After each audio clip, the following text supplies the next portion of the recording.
Hey there YouTube, it's Mr. Lubufu, and I'm here with more Return to Ravnica spoilers. So I didn't do a video of this yesterday because I was kind of sick and lost a sizable chunk of my voice. So you can probably hear it a little bit. I've got tea with me, so I should be able to get through this. There's a lot of them, so let's just jump right in. We have a District Captain, and it's a white for a 2/2 first strike that whenever it deals combat damage to a player, put a 1/1 soldier creature token onto the battlefield under your control. I mean, it seems pretty good. It's another 2/2 first strike for double white, which is pretty good. It doesn't really combo with anything in particular, so I'm not sure whether or not you'd want this or Elite Inquisitor. And there's other first strike guys too, so not the most insane card, but certainly a powerful one. Next we have Martial Law. So it's a 4-mana enchantment. At the beginning of your upkeep, detain target creature an opponent controls. This is okay. I mean, being able to detain something every turn is like a 4-mana arrest. That, yes, given if you have a new target, you can move it around, but I mean, it's not insane in standard and limited. It's probably quite good. Next we have Fairy Imposter. So it's a 1-mana 2/1 flyer. When it enters the battlefield, sacrifice it unless you return another creature you control to its owner's hand. So it works well with cards like Snapcaster Mage, but other than that, I really don't see it being that insane. Because there's a card called Delver. It gets you a 3/2 flyer occasionally on turn 2. Next we have Cyclonic Rift. So it's a 2-mana instant. You can return target non-land permanent you don't control to its owner's hand, or you can overload it for 7. Basically, if you cast it for 7, it's a one-sided evacuation, which is pretty good. I personally like Into the Royal much better, just because you have the ability to draw a card from it. Here, yeah, you can bounce something. It's possible it sees play in some sort of blue tempo deck,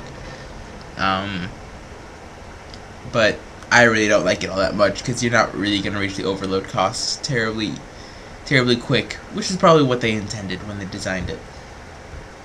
I don't remember the name of this Sphinx. I think it's Bellchime Sphinx or something like that. So it's a 6-mana 5/6 flyer that discard 2 cards, 2 non-land cards with the same name, draw 4 cards, which is not very good. In limited, it's fine because it's a 5/6 flyer. But in standard, you're never going to be able to use the ability for profit, so it's not as good as Consecrated Sphinx at all. Kind of sucks the Consecrated Sphinx gets compared to everything, but it is what it is. Next we have Pyroconvergence. It's a 5-mana enchantment. Whenever you cast a multicolored spell, it deals 2 damage to target creature or player.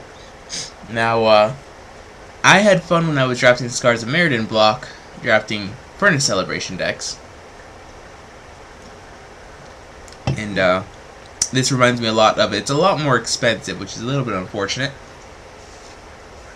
But you don't have to pay extra mana when you sacrifice stuff. So, it sort of breaks itself down. I kind of want to build a fun draft deck around this card at one point, but other than that, it's not going to see standard play. Next we have something Beastmaster. I don't remember. Savage Beastmaster, I believe.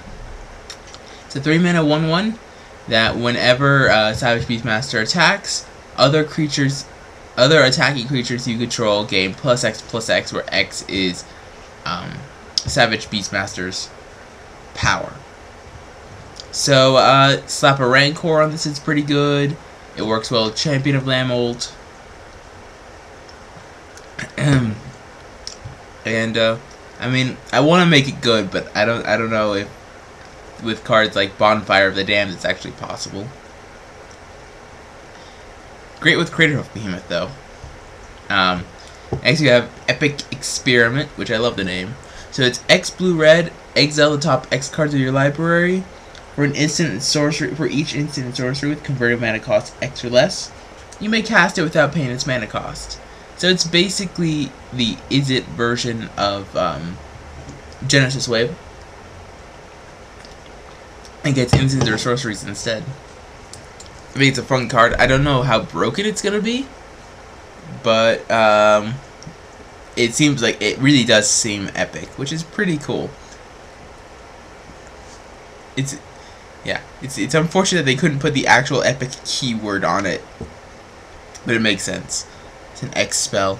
Anyway, next we have Draw's Orders. So it's 2 colors, black, green. Search your library for 2 creature cards and reveal them. One goes into your hand and the other into your graveyard. Then shuffle your library. Let's start here. In EDH, this is gonna be insane. Let's just go with that. That's insane. In Standard, it's possible for a Reanimator decks, I guess. It seems a little bit expensive to get cards into your graveyard. Especially when you search for the Unburial Rites, which is, you can't fetch with this. But it seems pretty solid, though, for what it does. Next we have Growing Ranks. So it's 2 colors, green, white, green, white. At the beginning of your upkeep, populate. Again, I don't think populate's a terribly strong keyword. Unless, of course, you already have an 8/8 and then it's just like win more. But this seems interesting. It'd be fun to draft in limited, but I didn't think that. I would also like to point out that there's an insane amount of Is It hate coming from Celestia in the flavor text.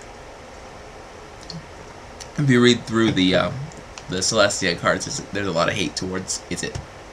And last we have Angel of Serenity. It's a 7 mana 5/6 flyer. When it enters the battlefield, you may exile up to 3 other target creatures from the battlefield or graveyards. And when it leaves the battlefield, return the exiled cards to their owner's hand. It's a big mythic. 7 mana though. I want one for my collection, but other than that, I don't think it's that standard playable. Limited, if you get to 7 mana and you cast this, you probably win. So yeah, that's a thing. Anyway, I believe that's it. So thank you guys for watching. Rate, comment, and subscribe.